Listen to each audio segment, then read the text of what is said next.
guy like Cam plays like he did last week, coming in relief, I know it's a different opponent now, so you need a different skill set. But do you take that into account at all when you're looking at between him and Torrey and Greg, whoever's going to start, that he played that well and that hard last week? Oh, absolutely. And he sets a standard for those two other kids, and they get it too. They see it, and they understand. I mean, the watchword around, listen, they hear it, they hear what we say. They listen. They listen to my press conference too. So, they hear me say, Folston needs to be a complete back. He had it written on his tape on his wrist this week. I need to be a complete back. And so, he was focused on blitz pickup. When it was blitz pickup drill, he was in there, wanting to prove that he can be. And I just frankly told him, when you get that completed, there'll be another box we got to check. So there's going to be more. So they understand that. And so I think, as I said earlier, there's more for those guys to accomplish, but they all still have their own styles. What has he meant to the group, just still being a leader while not being out there? How has he done that this year? Well, this year he's done it with a demand of personal accountability.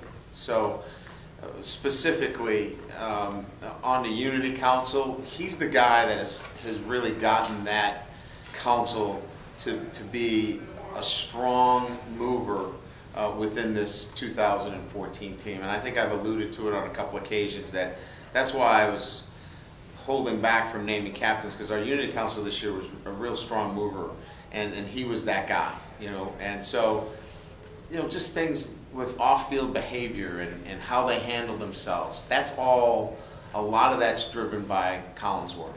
And that's the kind of influence he has. Personal conduct, the way kids do things, how they represent the university, that's that really is a big push from him. How is he processing Everett's evolution as a quarterback?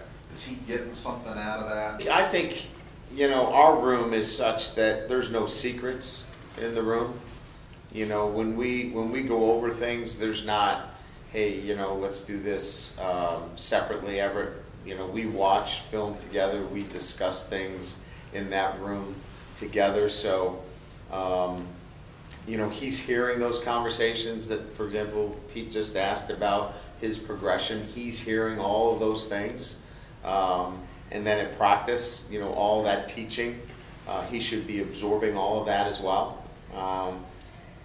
But when you're not playing, sometimes you absorb only what you want to absorb. So that's the problem, right? When you're the number two, you don't know how much you're really sinking in until you get out there and play. But he's hearing all of it, he's seeing all of it,